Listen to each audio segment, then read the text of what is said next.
Good morning. It's Wednesday, December 4th, and the U.S. and Joe Biden have increased their arms to Ukraine. And this is happening because Biden fears that Donald Trump will halt U.S. aid to the Ukraine. But this directive has spurred debate, and some officials worry it will cut too deeply into American stockpiles and jeopardize our military needs in other areas. Well, what is a man to do? What is a man to do when he is confronted with a successor who claims that he can end the war in 24 hours and will obviously attempt to reduce the aid that has been given to Ukraine for many years now? So the Biden administration is engaged in a last-minute scramble to provide Ukraine with billions of dollars in additional weaponry. This is a massive effort that is generating concerns internally about the potential of these acts to erode our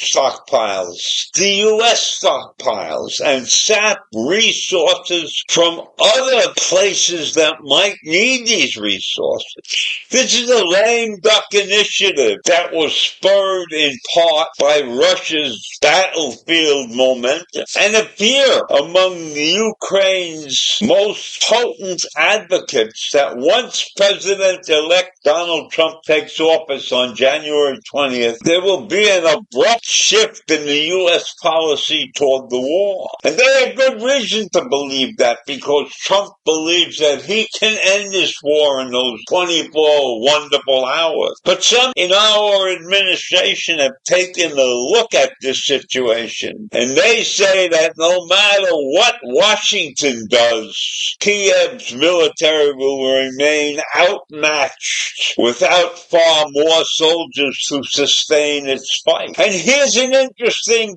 statistic, an interesting fact that I did not know. Even if we give much more arms to Ukraine, that will not increase the size of their fighting force, because Ukraine refuses to lower the draft age from 25 to 18.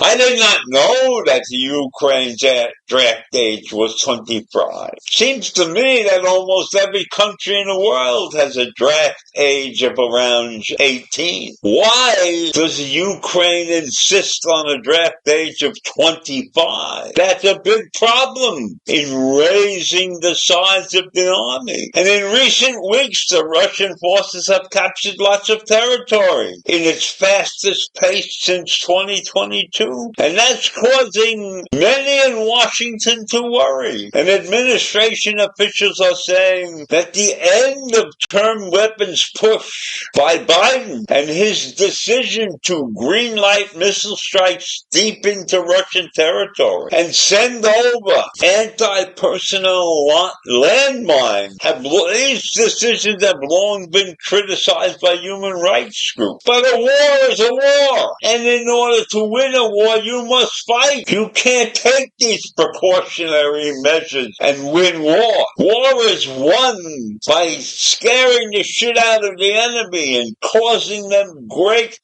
harm. So if you have Mickey Mouse attacks. They don't work.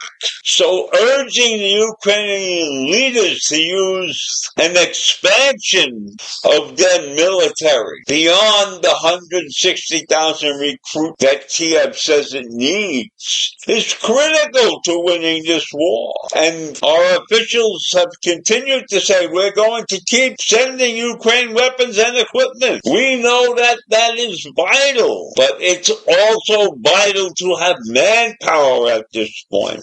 And we believe that manpower is the most vital need that Kiev has. And that's according to the White House spokesperson John Kirby. He said it last week. So we're ready to ramp up our training capacity if they take the appropriate actions to fill out their fighting ranks.